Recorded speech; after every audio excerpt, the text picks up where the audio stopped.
औज़ुबिल्लाहि मिनश्शैतानिर्रजीम बिस्मिल्लाहिर्रहमानिर्रहीम अस्सलामु अलैकुम वरहमतुल्लाहि वबरकातुहू। सूरह नूर है मेरे सामने और सूरह नूर की आयत नंबर 32 है, पारा नंबर 18 है और रुकू नंबर 10 है। आयत नंबर 31 तक पर्दे के अहकामात ज़िक्र फरमाए अल्लाह तबारक व तआला ने, और फिर आखिरी जो आयत नंबर 31 की बात ज़िक्र हुई वो औरतों का चलने का अंदाज़ ज़िक्र हुआ और फरमाया कि ज़मीन पर पाँव मारकर ज़ोर से, यानी कि आवाज़ दे के ना चलो, इतनी आहिस्तगी से चलो कि ख़ुसूसन औरतों को हुक्म हुआ कि दूसरे मर्दों के कानों तक आपके चलने की आवाज़ भी, पाँव की टॉप चॉप भी ना जाए। अच्छा, अब आयत नंबर 32 में एक ख़ास हुक्म हुआ है, मशर्ती हुक्म। फ़र्ज़ किफ़ाया के तौर पे जो कंबाइन हुक्म होता है अक्सर फ़र्ज़ किफ़ाया होता है, और फ़र्ज़ किफ़ाया है ये कुछ लोगों को हुक्म दिया गया है जो साहिब कुदरत साहिब हैसियत हूँ, जिनको अल्लाह तबारक व तआला ने ये मकाम दिया हो कि वो बाइख्तियार किसी हद तक मुकम्मल बाइख्तियार अल्लाह तबारक व तआला की ज़ात है, साहिब कुदरत अल्लाह तबारक व तआला की ज़ात है। लेकिन अल्लाह तबारक व तआला ने इंसान को अपना नायब और खलीफा बनाया और उसको कुछ इख्तियारात सौंपी, और ये इख्तियारात दर्जा बदर्जा हैं। वो कम ज़्यादा कम होते होते होते पैगम्बर के सबसे ज़्यादा दर्जात होते हैं, और उससे कम उससे कम उससे कम महल्ले में माशरे में कुछ लोग सरकर्दा लोग होते हैं जिनकी बात मानी जाती है, जिन पर एतबार किया जाता है और उन पर आसूदा हाल होते हैं, और जब तालीम याफ्ता होते हैं या उनका कोई स्टेटस ऐसा होता है जैसे इमाम मस्जिद हो गया या इस तरह कोई कि जिस तरह उनकी बात को अहमियत दी जाती है और बाकी लोगों की निस्बत उनकी बात ज़्यादा समझी या मानी जाती है, और इसी तरह उन पर कुछ ज़िम्मेदारियाँ भी ज़्यादा आयद होती हैं। यहाँ फरमाया हुक्म निकाह है, वनकिहुल अय्यामा मिनकुम, तुम में से जो लोग अकेले सिंगल मुजर्रद तजर्रद रहते हैं उनका निकाह कर दिया करो। ये उन लोगों के लिए हुक्म है जो किसी मोतबर लोग, मोतबर हैसियत मोतबर मकाम पे अल्लाह ताला ने उनको फाइज किया है। वो मोतबर एज वाइज भी हो सकता है कि ख़ानदान में कोई बड़ा है, एरिया में बड़ा है, महल्ले में बड़ा है, स्टेटस वाइज भी हो सकता है, जैसे मैंने अर्ज़ की कि कोई इमाम मस्जिद हो गया, कोई मालम हो, कोई मुबल्लिग हो गया, कोई सियासी हो गया, जिसकी बात मानी जाती है, जिसको अल्लाह तबारक व तआला ने कुछ इख्तियारात दिए। अय्यामा को मानी तजर्रद मजर्रद बंदा अकेला किसी तरह भी ओवर एज हो जाए तो भी उसी मानी में आता है, शादी करने के बाद किसी वजह से अकेला रह जाए तो भी उसी मानी में आता है। तो इससे ये भी पता चला कि ये कुछ ऐसे काम होते हैं जो बंदा अपने लिए ख़ुद करना उसके लिए मुश्किल होता है, और एरिए के मोतबर और बड़े लोगों की ज़िम्मेदारी होती है कि वो उसके लिए ऐसा माहौल अगर ख़ुद करने लगेगा तो बदकिस्मती से हमारे इस्लामी माहौल में माशरे में नाम लेते हैं हम इस्लामी माशरे में, लेकिन माहौल हमारा इस्लामी नहीं होता। और अगर ख़ुद बंदा करने लगे, इस तरह के माहौल को बनाने लगे या ख़ुद कोशिश करे, तो फिर उसमें उसकी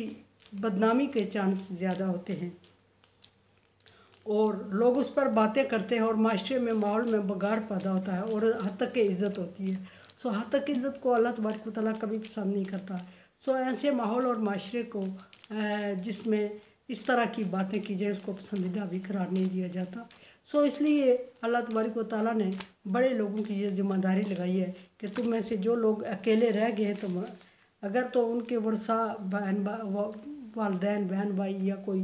बड़ा उनके रिश्तेदारों में मौजूद है फिर तो ठीक है, नहीं तो फिर मोहल्ले वालों की फ़राइज़ में ये चीज़ आती है, ड्यूटी में आती है कि वो ऐसे सिंगल लोगों के निकाह के लिए माहौल प्रोवाइड करें और उनके लिए हालात और उनके लिए कोशिश करें और उनके लिए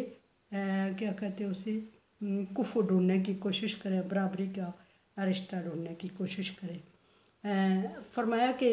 व अनकिहुल अय्यामा मिनकुम वस्सालिहीन मिन इबाद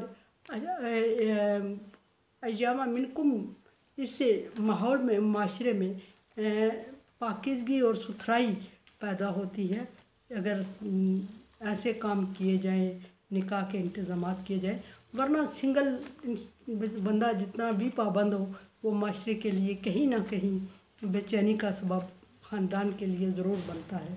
اور پھر اگر بہت لوگ اس کیٹیگری کے آ جائیں تو پھر ماحول میں، معاشرے میں بگاڑ پیدا ہونے کا سبب خدشہ ہوتا ہے۔ ان چیزوں کو اللہ تبارک و تعالیٰ نے حکم دیا کہ ان چیزوں کا قلع کما کیا جائے۔ معاشرے میں، ماحول میں بہت سنگل لوگوں کا ہمیشہ رہنا ہر طرح سے بے راہ روی کا شکار ہونے کا اندیشہ ہوتا ہے۔ اور پھر اگر وہ خود پابند بھی ہوں تو ارد گرد کی نظریں ان کو مشکوک نظر سے لوگ دیکھتے ہیں اور مشکوک نظر سے ڈسکس کرنے لگتے ہیں۔ یہ قدرت کا نظام ہے کہ اللہ تبارک و تعالیٰ نے فرما دیا، ہونا ایسا نہیں چاہیے۔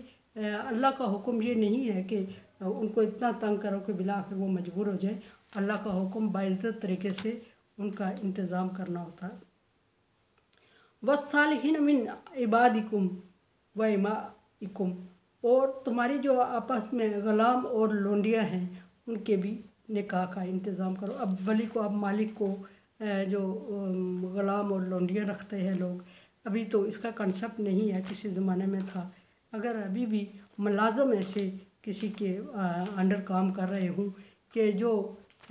اس طرح کی کنڈیشن کا شکار ہو، تجرد زندگی کو اللہ تبارک و تعالیٰ کہیں پسند نہیں فرماتے،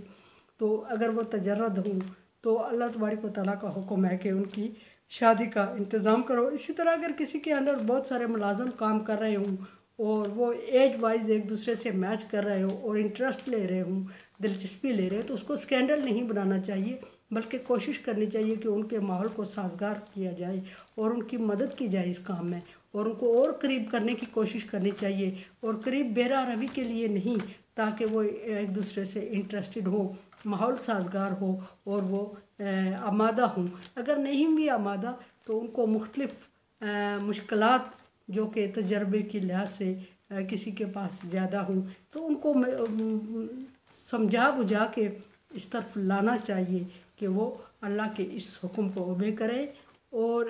آمادہ ہوں شادی کے لیے۔ اور اگر آمادہ نہیں ہے تو ان کو دلائل دے کے قائل کرنے کی کوشش کرنی چاہیے، چھوڑ نہیں دینا چاہیے۔ اور اسی طرح اگر ان کے اخراجات نہیں ہیں تو مخیر حضرات ان کے اخراجات پورے کرے، اور اخراجات کی ضرورت بھی نہیں ہونی چاہیے۔ نکاح اتنا سادگی سے کہ عبادت سمجھ کے کی جائے، تو پھر بھی اگر اخراجات ان کے نہیں ہیں، جیسے کہ نبی صلی اللہ علیہ وسلم نے ولیمہ فرمایا اور فرمایا کہ کھجوروں سے ہی صحیح، تو اگر اس طرح کے انتظامات ان کے پاس کسی شخص کے پاس نہیں ہیں اور وہ انٹرسٹڈ ہیں، آپس میں چاہتے ہیں، انہیں ماحول کا ڈر ہے، انہیں معاشرے کا ڈر ہے، تو ان کو وہ ڈر دور کرنا چاہیے، ان کے راستے کی رکاوٹیں دور کرنی چاہیے۔ اور اگر وہ اخراجات برداشت نہیں کر سکتے تو صاحب حیثیت لوگوں کو، معتبر لوگوں کو مل بیٹھ کے ان کے اخراجات پر نظر ثانی کر کے ان کے اخراجات پورے کر کے ان کے لیے وہ ضروریات میسر کریں جو ان کے لیے اشد ضروری ہے، ان کے گھر بسانے کی کوشش کرنی چاہیے۔ اور اگر کوئی شخص با اختیار ہے اور وہ کسی سے میں خود دلچسپی لے رہا ہے تو اس کو بھی تھرو پراپر چینل اس چیز کا اظہار کرنے میں کوئی کباہت نہیں ہے۔ خود ماحول کو اگر کوئی نہیں کر رہا تو خود ماحول کو مینیج کرے اور بے راہ روی کا شکار نہ ہو، غلط تعلقات نہ رکھے، اور شادی کے لیے ماحول کو سازگار بنا کے خود بھی ایسے لوگوں کو جو اووریج ہو چکے ہوں یا جو شادی کرنے کے بعد کسی وجہ سے سنگل رہ گئے تو ان کو اپنی طور پہ مینیج کرنے میں بھی کوئی حرج نہیں۔ قرآن سمجھے، دیکھے سمجھے، اور سبسکرائب کریں اور صدقہ جاریہ میں میرا ساتھ دیں۔ تعاون علی البر والتقوی، اللہ تبارک و تعالیٰ کا حکم ہے کہ نیکی اور بھلائی کے کاموں میں ایک دوسرے سے تعاون کریں۔ تعاون کریں، چینل کو سبسکرائب کریں، بیل آئیکن کو پریس کریں اور صدقہ جاریہ میں میرا ساتھ دیں۔ اللہ حافظ۔